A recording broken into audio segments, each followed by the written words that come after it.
ओम शांति। 31/3/25 की वाणी है। मीठे बच्चे, तुम अभी पुरानी दुनिया के गेट से निकलकर शांति धाम और सुख धाम में जा रहे हो। बाप ही मुक्ति, जीवन मुक्ति का रास्ता बताते हैं। प्रश्न: वर्तमान समय सबसे अच्छा कर्म कौन सा है?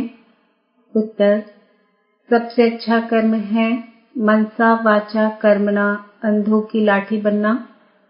तुम बच्चों को विचार सागर मंथन करना चाहिए कि ऐसा कौन सा शब्द लिखें जो मनुष्यों को मुक्ति का और जीवन मुक्ति का रास्ता मिल जाए। मनुष्य सहज समझ ले कि यहाँ शांति सुख की दुनिया में जाने का रास्ता बताया जाता है। ओम शांति। जादूगर की बत्ती सुना है? अलाउद्दीन की बत्ती भी गाया जाता है। अलाउद्दीन की बत्ती व जादूगर की बत्ती क्या क्या दिखाती है? वैकुंठ, स्वर्ग, सुखधाम। बत्ती को प्रकाश कहा जाता है। अभी तो अंधियारा है ना। अब ये जो प्रकाश दिखाने के लिए बच्चे प्रदर्शनी मेले करते हैं, इतना खर्चा करते हैं, माथा मारते हैं, पूछते हैं बाबा इनका नाम क्या रखें? यहाँ बॉम्बे को कहते हैं गेटवे ऑफ इंडिया। स्टीमर पहले बॉम्बे में ही आते हैं। दिल्ली में भी इंडिया गेट है। अब अपना यह है गेट ऑफ मुक्ति, जीवन मुक्ति। 2 गेट्स है ना। हमेशा गेट 2 होते हैं, इन और आउट। एक से आना, दूसरे से जाना। यह भी ऐसे हैं। हम नई दुनिया में आते हैं, फिर पुरानी दुनिया से बाहर निकल अपने घर चले जाते हैं, परंतु वापस आपे ही तो हम जा नहीं सकते क्योंकि घर को भूल गए हैं। गाइड चाहिए। वह भी हमको मिला है जो रास्ता बताते हैं। बच्चे जानते हैं बाबा हमको मुक्ति, जीवन मुक्ति, शांति और सुख का रास्ता बताते हैं। तो गेट ऑफ शांति धाम, सुख धाम लिखें। विचार सागर मंथन करना होता है ना। बहुत ख्यालात चलते हैं। मुक्ति, जीवन मुक्ति किसको कहा जाता है वह भी कोई को पता नहीं है। शांति और सुख तो सभी चाहते हैं। शांति भी हो और धन दौलत भी हो, वह तो होता ही है सत्युग में। तो नाम लिखते गेट ऑफ शांति धाम और सुख धाम, अथवा gate of purity, peace, prosperity. यह तो अच्छे अक्षर हैं। तीनों ही यहाँ नहीं है तो इस पर फिर समझाना भी पड़े। नई दुनिया में यह सब था। नई दुनिया की स्थापना करने वाला है पति पावन गॉड फादर।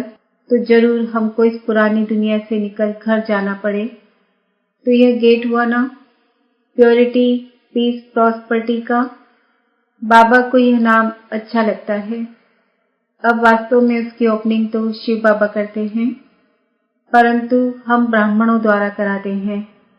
दुनिया में ओपनिंग सेरेमनी तो बहुत होती रहती है ना। कोई हॉस्पिटल की करेंगे, कोई यूनिवर्सिटी की करेंगे।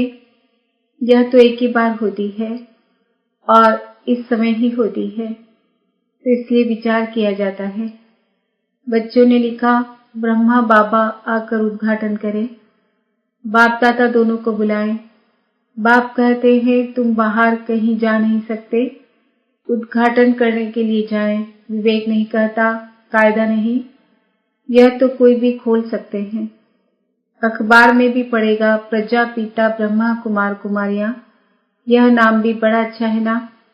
प्रजापिता तो सबका बाप हो गया, वह कोई कम है क्या? और फिर बाप खुद सेरेमनी कराते हैं। करण करावन हार है ना। बुद्धि में रहना चाहिए ना। हम स्वर्ग की स्थापना कर रहे हैं तो कितना पुरुषार्थ कर श्रीमत पर चलना चाहिए। वर्तमान समय मनसा वाचा कर्मणा सबसे अच्छा कर्म तो एक ही है, अंधों की लाठी बनना। गाते भी हैं हे प्रभु अंधों की लाठी, सब अंधे ही अंधे हैं। तो बाप आकर लाठी बनते हैं, ज्ञान का तीसरा नेत्र देते हैं, जिससे तुम स्वर्ग में नंबर वार पुरुषार्थ अनुसार जाते हो। नंबरवार तो है ही। यह बहुत बड़ी बेहद की हॉस्पिटल कम यूनिवर्सिटी है। समझाया जाता है आत्माओं का बाप परम पिता परमात्मा पतित पावन है। तुम उस बाप को याद करो तो सुखधाम चले जाएंगे। यह है हेल, इनको हेवन नहीं कहेंगे। हेवन में है ही एक धर्म, भारत स्वर्ग था, दूसरा कोई धर्म नहीं था। यह सिर्फ याद करे, यह भी मनमना भव है। हम स्वर्ग में सारे विश्व के मालिक थे, इतना भी याद नहीं पड़ता है। बुद्धि में है हमको बाप मिला है तो वह खुशी रहनी चाहिए, परंतु माया भी कम नहीं है। ऐसे बाप का बनकर फिर भी इतनी खुशी में नहीं रहते हैं, गुटके खाते रहते हैं। माया घड़ी घड़ी बहुत गुटके खिलाती है, शिव बाबा की याद भुला देती है। खुद भी कहते हैं याद ठहरती नहीं है। बाप गुटखा खिलाते हैं ज्ञान सागर में, माया फिर गुटखा खिलाती है विषय सागर में। बड़ा खुशी से गुटखा खाने लग पड़ते हैं। बाप कहते हैं शिव बाबा को याद करो, माया फिर भुला देती है। बाप को याद ही नहीं करते, बाप को जानते ही नहीं। दुख हरता सुख करता तो परम पिता परमात्मा है ना, वह है ही दुख हरने वाला। वह फिर गंगा में जाकर डुबकी लगाते हैं, समझते हैं गंगा पतित पावनी है। सतयुग में गंगा को दुख हरनी पाप कटनी नहीं कहेंगे। साधु संत आदि सब जाकर नदियों के किनारे बैठते हैं, सागर के किनारे क्यों नहीं बैठते हैं? अभी तुम बच्चे सागर के किनारे बैठे हो, ढेर के ढेर बच्चे सागर पास आते हैं, फिर समझते हैं सागर से निकली हुई ये छोटी बड़ी नदियां भी है। ब्रह्मपुत्रा सिंध सरस्वती यह भी नाम रखे हुए हैं। बाप समझाते हैं बच्चे तुम्हें मनसा वाचक कर्मणा बहुत बहुत ध्यान रखना है। कभी भी तुम्हें क्रोध नहीं आना चाहिए। क्रोध पहले मनसा में आता, फिर वाचा और कर्मणा में भी आ जाता है। ये 3 खिड़कियां हैं, इसलिए बाप समझाते हैं मीठे बच्चे वाचा अधिक नहीं चलाओ, शांत में रहो। वाचा में आए तो कर्मणा में आ जाएगा। गुस्सा पहले मनसा में आता है, फिर वाचा कर्मणा में आता है। तीनों खिड़कियों से निकलता है। पहले मनसा में आएगा। दुनिया वाले तो एक दो को दुख देते रहते हैं, लड़ते झगड़ते रहते हैं। तुमको तो कोई को भी दुख नहीं देना है, ख्याल भी नहीं आना चाहिए। साइलेंस में रहना बड़ा अच्छा है। तो बाप आकर स्वर्ग का अथवा सुख शांति का गेट बतलाते हैं, बच्चों को ही बतलाते हैं। बच्चों को कहते हैं तुम भी औरों को बतलाओ। प्योरिटी पीस प्रॉस्पेरिटी होती है स्वर्ग में, वहां कैसे जाते हैं वह समझना है। यह महाभारत लड़ाई भी गेट खोलती है। बाबा का विचार सागर मंथन तो चलता है ना, नाम क्या रखें? सवेरे विचार सागर मंथन करने से मक्खन निकलता है, अच्छी राय निकलती है। तब बाबा कहते हैं सवेरे उठ बाप को याद करो और विचार सागर मंथन करो, क्या नाम रखा जाए। विचार करना चाहिए, कोई का अच्छा विचार भी निकलता है। अब तुम समझते हो पतित को पावन बनाना माना, नर्कवासी को स्वर्गवासी बनाना। देवताएं पावन हैं, तब तो उनके आगे माथा टेकते हैं। तुम अभी किसी को माथा नहीं टेक सकते हो, कायदा नहीं, बाकी युक्ति से चलना होता है। साधु लोग अपने को ऊंच पवित्र समझते हैं, औरों को अपवित्र नीच समझते हैं। तुम भल जानते हो हम सबसे ऊंच हैं, परंतु कोई हाथ जोड़े तो रेस्पॉन्ड देना पड़े। हरि ओम तत्सत करते हैं तो करना पड़े। युक्ति से नहीं चलेंगे तो वह हाथ नहीं आएंगे। बड़ी युक्तियां चाहिए। जब मौत सिर पर आता है तो सभी भगवान का नाम लेते हैं। आजकल इत्तेफाक तो बहुत होते रहेंगे। आहिस्ते आहिस्ते आग फैलती है। आग शुरू होगी विलायत से, फिर आहिस्ते आहिस्ते सारी दुनिया जल जाएगी। पिछाड़ी में तुम बच्चे ही रह जाते हो। तुम्हारी आत्मा पवित्र हो जाती है तो फिर तुमको वहां नई दुनिया मिलती है। दुनिया का नया नोट तुम बच्चों को मिलता है, तुम राज्य करते हो। अलाउद्दीन की बत्ती भी मशहूर है ना। नोट ऐसा करने से कारून का खजाना मिल जाता है भी बरोबर। तुम जानते हो अल्लाह अव्वल दिन झट इशारे से साक्षात्कार कराते हैं। सिर्फ तुम शिव बाबा को याद करो तो सब साक्षात्कार हो जाएंगे। नौदा भक्ति से भी साक्षात्कार होता है ना। यहाँ तुमको एम ऑब्जेक्ट का साक्षात्कार तो होता ही है, फिर तुम बाबा को, स्वर्ग को बहुत याद करेंगे, घड़ी घड़ी देखते रहेंगे। जो बाबा की याद में और ज्ञान में मस्त होंगे वही अंत की सभी सीन सिंदरी देख सकेंगे। बड़ी मंजिल है। अपने को आत्मा समझ बाप को याद करना मासी का घर नहीं है, बहुत मेहनत है। याद ही मुख्य है। जैसे बाबा दिव्य दृष्टि दाता है तो स्वयं अपने लिए दिव्य दृष्टि दाता बन जाएंगे। जैसे भक्ति मार्ग में तीव्र वेग से याद करते हैं तो साक्षात्कार होता है। अपनी मेहनत से जैसे दिव्य दृष्टि दाता बन जाते हैं, तुम भी याद की मेहनत में रहेंगे तो बहुत खुशी में रहेंगे और साक्षात्कार होते रहेंगे। यह सारी दुनिया भूल जाए, मन मनाभाव हो जाए, बाकी क्या चाहिए। योग बल से फिर तुम अपना शरीर छोड़ देते हो। भक्ति में भी मेहनत होती है, इसमें भी मेहनत चाहिए। मेहनत का रास्ता पापा बहुत फर्स्ट क्लास बताते रहते हैं।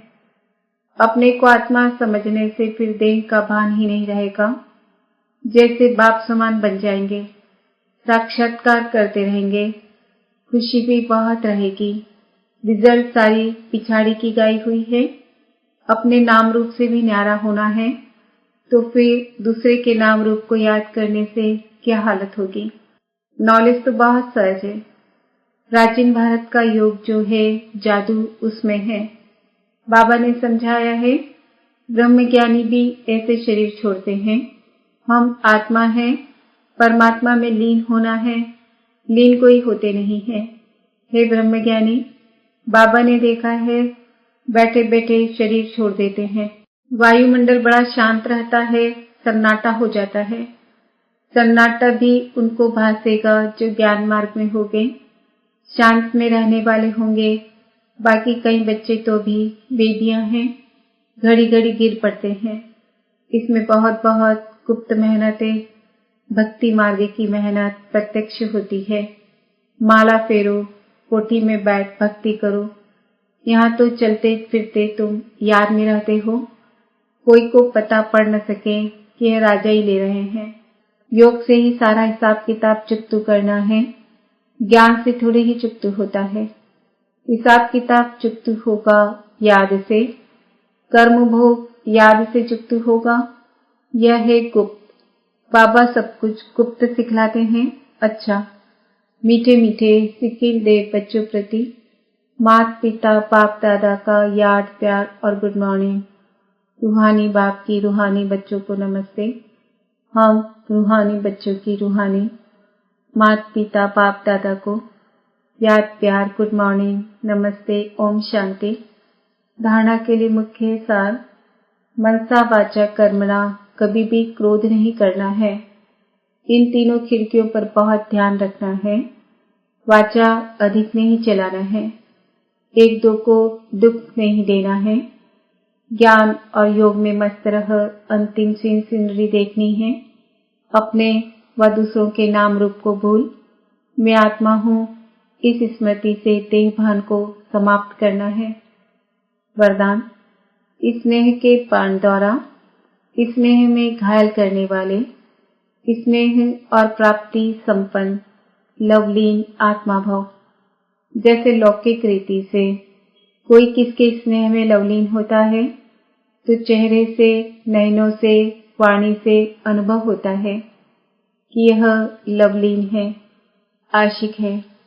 ऐसे जब स्टेज पर आ जाते हो तो जितना अपने अंदर बाप का स्नेह इमर्ज होगा उतना ही स्नेह का बाण औरों को भी स्नेह में घायल कर देगा।